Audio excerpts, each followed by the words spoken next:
Hello my students. देखिए, आज मैं अपनी इस वीडियो में आपको बताने जा रहा हूँ फ्यूचर परफेक्ट टेंस। मैं अभी आपको 12 टेंसों में से 10 टेंस पढ़ा चुका हूँ। ये फ्यूचर का third tense future perfect tense. इस टेंस को पढ़ने से पहले यदि आप हमारे चैनल पर पहली बार आए हों तो चैनल को सब्सक्राइब करना ना भूलें, और मेरी वीडियो यदि पसंद आ रहे हो तो लाइक और शेयर ज़रूर करें। तो देखिए, हम चलते हैं अपने topic future perfect tense. Future perfect tense, इसकी आइडेंटिटी क्या है, हम कैसे पहचान करेंगे कि फ्यूचर परफेक्ट टेंस का सेंटेंस है। तो वाक्य के अंत में चुका होगा, चुकी होगी, चुके होंगे अथवा या होगा, ई होगी, ए होंगे आदि शब्दों का प्रयोग होता है। आदि शब्दों का प्रयोग होता है। जैसे एग्जाम्पल से समझिए, वह खाना खा चुका होगा। अथवा इसी सेंटेंस को हम लिख सकते हैं कि उसने खाना खा लिया होगा। देखिए, इस सेंटेंस के अंत में है चुका होगा और इसके अंत में है या होगा। तो हम पहचान लेते हैं कि फ्यूचर परफेक्ट टेंस है, क्योंकि फ्यूचर की मेन पहचान तो है कि वाक्य के अंत में गागी का प्रयोग होता है। फिर इसके जो काइंड्स हैं कि indefinite, continuous, perfect, perfect continuous, उनकी अलग पहचान तो मैं आपके 2 टेंस की पहचान बता चुका हूँ। और प्रेजेंट, पास्ट और फ्यूचर परफेक्ट में क्या डिफरेंस है कि प्रेजेंट में चुका है, चुकी है, चुके हैं। पास्ट में बीता हुआ टेंस होता है, इसलिए था, थी का प्रयोग होता है। चुका था, चुकी थी, चुके थे। और फ्यूचर भविष्यकाल है, आने वाला है, तो उसमें गागी का प्रयोग होता है। देखिए, इसकी helping verb, helping verbs present और पास्ट और फ्यूचर में ओनली हेल्पिंग वर्ब का क्या डिफरेंस है कि प्रेजेंट की हेल्पिंग वर्ब हैज है, पास्ट परफेक्ट की हेल्पिंग वर्ब हैड, और फ्यूचर परफेक्ट की हेल्पिंग वर्ब हैव का प्रयोग हो जाता शैल और विल में। तो इसकी हेल्पिंग वर्ब होगी शैल हैव और विल हैव। अब देखेंगे हम इनके स्ट्रक्चर, जिनकी हेल्प से हम किसी भी हिंदी सेंटेंस को इंग्लिश में ट्रांसलेट कर सकते हैं। तो हम सबसे पहले चलेंगे स्ट्रक्चर्स में affirmative sentence. Affirmative sentence subject plus helping verb, यह ऐसा लिख सकते कि शैल, विल और प्लस हैव, इसलिए अर्थात शैल हैव और विल हैव प्लस B3 और ऑब्जेक्ट अदर वर्ड। परफेक्ट कोई भी टेंस हो, चाहे प्रेजेंट हो, पास्ट हो, फ्यूचर हो, वर्ब की थर्ड फॉर्म भी यूज होती है। एग्जाम्पल, उसने खाना खा लिया होगा। सबसे पहले सब्जेक्ट ही के साथ हेल्पिंग वर्ब होती है विल हैव, वर्ब है खाना, ईट का थर्ड फॉर्म ईटन और फूड। भी स्कूल जा चुके होंगे। देखिए सब्जेक्ट दे के साथ भी हेल्पिंग वर्ब विल, हैव, जाना गो का थर्ड फॉर्म गॉन और टू स्कूल। ये तो है अफर्मेटिव सेंटेंस। अब नेगेटिव सेंटेंस का स्ट्रक्चर क्या है? नेगेटिव में ओनली शैल विल के बाद नॉट यूज हो जाता, बाकी कोई डिफरेंस नहीं होता। देखिए negative sentence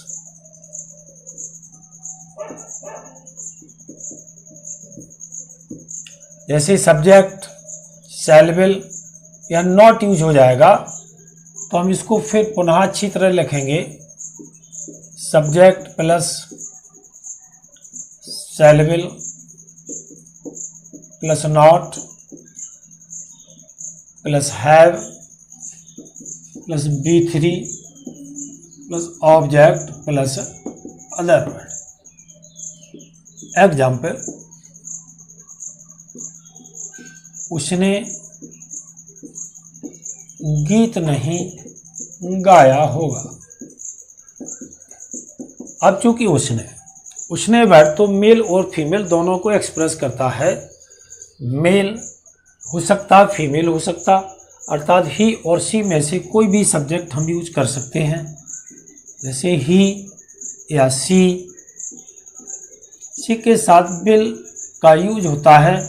will not have गाना, सिंग का थर्ड फॉर्म संग, ए सॉन्ग।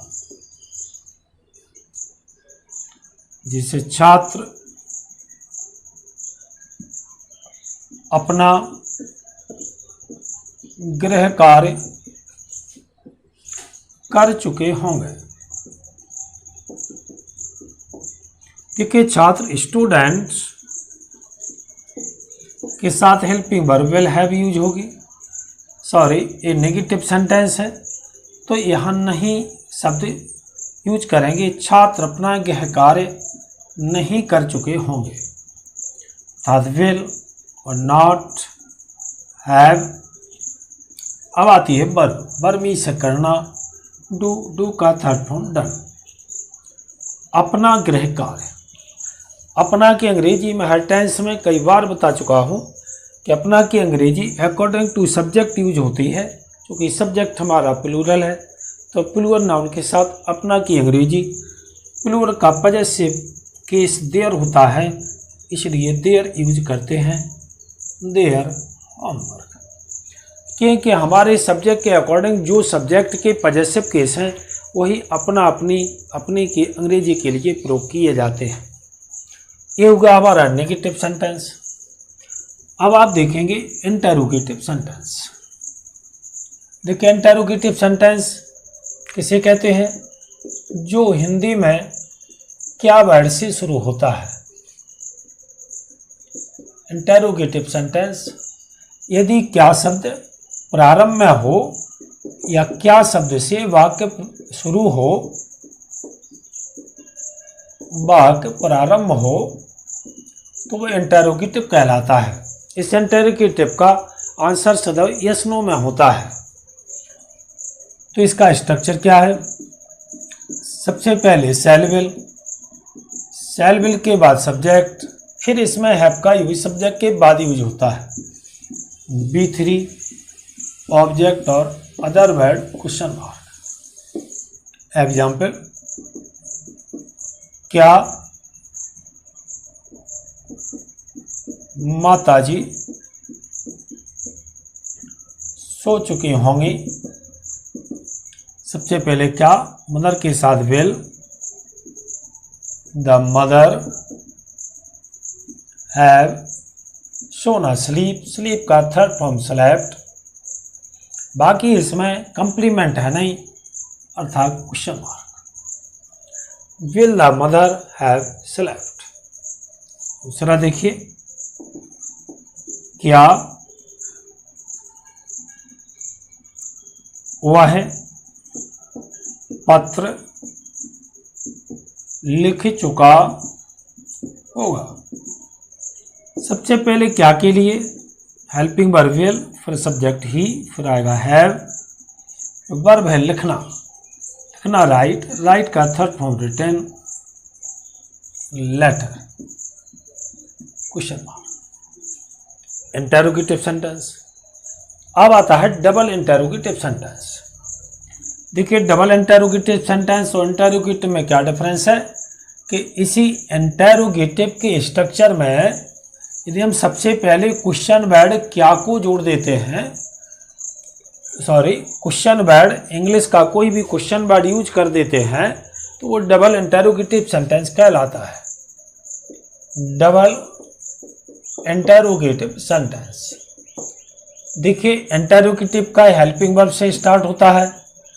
इसी में यदि हम सबसे पहले क्वेश्चन वर्ड ऐड कर दें और बाकी इंटेरोगेटिव सेंटेंस का स्ट्रक्चर, तो ये डबल इंटेरोगेटिव सेंटेंस का स्ट्रक्चर बन जाता है। लेकिन याद रहे डबल इंटेरोगेटिव के 3 टाइप के स्ट्रक्चर हैं। मैं हर टेंस में मैंने बताया है आपको कि यदि वाक्य के बीच में क्वेश्चन वर्ड क्या, क्यों, कैसे, कब, कहाँ, यदि एक क्वेश्चन वर्ड यूज होते हैं तो इसका अलग स्ट्रक्चर है। और यदि एक ऐसा क्वेश्चन वर्ड है जो कौन या किसने, अगर ए वाक्य में प्रयोग होता है तो इसका अलग स्ट्रक्चर है। और यदि कितना, कितनी, कितने, कौन सा, कौन सी, कौन से, किसका, किसकी, किसके, ये क्वेश्चन वर्ड यूज होते हैं तो इनका अलग स्ट्रक्चर है। इसलिए डबल इंटेरोगेटिव सेंटेंस में 3 टाइप के स्ट्रक्चर होते हैं। तो देखिए सबसे पहले फर्स्ट स्ट्रक्चर क्वेश्चन वर्ड और हेल्पिंग वर्ब सेल वेल सब्जेक्ट है B3 object other verb question mark. Example, उसने आज क्या खाया होगा। सबसे पहले क्या क्वेश्चन वर्ड बीच में प्रयोग है तो इसकी इंग्लिश लिखते हैं व्हाट। उसने के लिए हेल्पिंग वर्ब विल, फिर सब्जेक्ट ही, फिर हैव, ईट का थर्ड फॉर्म ईटन और आज कंप्लीमेंट टुडे। जैसे रवि मुंबई कब गया होगा। सबसे पहले क्वेश्चन वर्ड कब, फैन, helping verb will, subject Ravi, फिर हैव, वर्ब है गो का थर्ड फॉर्म गॉन और टू मुंबई। देखिए गो वर्ब के बाद यदि कोई प्लेस दिया होता है तो गो के बाद प्रीपोजिशन टू का यूज करते हैं। ये हुआ डबल इंटेरोगेटिव का फर्स्ट स्ट्रक्चर। आप देखेंगे आप सेकेंड, यदि वाक्य बीच में कौन शब्द प्रयोग हो तो उसे हम कैसे स्ट्रक्चर की मदद से इंग्लिश में ट्रांसलेट करते हैं। यदि कौन शब्द प्रयोग हो, कौन शब्द प्रयोग हो, कौन या किसने, 2 वर्ड आपको मैंने बार बार बताए कि दोनों का अर्थ हु होता है। हु मीन्स कौन या किसने। बाकी तुक के अनुसार कहीं कौन शब्द यूज होगा, कहीं किसने यूज होता है। तो इसका स्ट्रक्चर क्या है, सबसे पहले हु के साथ विल का यूज होता, सेल का नहीं। Will have plus B3 plus object plus other word question mark. Example, जैसे उसे चलना किसने सिखाया होगा। देखिए सबसे पहले क्वेश्चन वर्ड हु, फिर आएगा विल हैव, और मेन वर्ब आती है सिखाना। सिखाना टीच, टीच का थर्ड फॉर्म होता टॉट। अब चूंकि उसे ऑब्जेक्ट है, अभी चलना इन्फिनेटिव के फॉर्म में है, इसलिए वर्ब के पहले टू का यूज करते हैं। टू वाक्य में चलना ये इन्फिनेटिव का कार्य करता है। तो ये है यदि क्वेश्चन वर्ड हु हो तो इसके साथ स्ट्रक्चर। अब आपके 4 वर्ड आते हैं, हाउ मेनी, हाउ मच, विच और हुज। यदि ये क्वेश्चन वर्ड प्रयोग हो तो इनके साथ हम कैसे ट्रांसलेट करते हैं। 4 बार बार बार बताए हैं, फिर देख लीजिए कि हाउ मेनी, हाउ मच, विच और हुज। 4 क्वेश्चन वर्ड यदि हो तो इनके साथ स्ट्रक्चर सबसे पहले क्वेश्चन वर्ड, फिर ऑब्जेक्ट आता है जो नाउन के फॉर्म में होता है। इसके बाद हेल्पिंग वर्ब शैल विल का यूज होता, फिर इसमें सब्जेक्ट, फिर आएगा हैव, फिर बी थ्री के बाद यहाँ ऑब्जेक्ट बचता नहीं, द कंप्लीमेंट शेष रह जाता है, क्योंकि इन 4 क्वेश्चन वर्ड के साथ ऑब्जेक्ट इसकी तुरंत बाद यूज होता है, फिर होती है हेल्पिंग वर्ब यूज। एग्जाम्पल, जैसे बच्चे ने कितना दूध पिया होगा।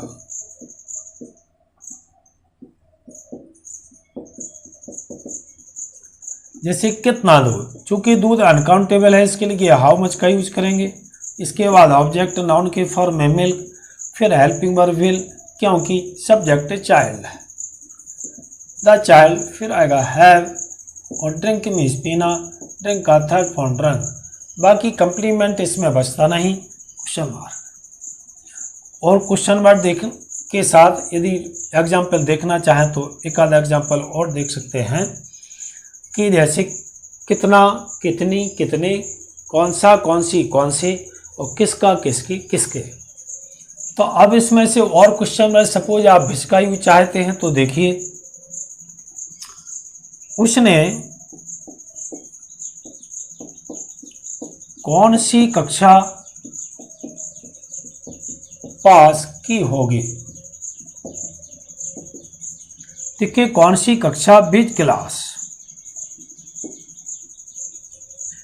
अब हेल्पिंग वर्ब विल या शैल, तो विल, सब्जेक्ट आएगा ही, फिर हैव, और इसमें वर्ब की थर्ड फॉर्म यूज होती है पास्ट।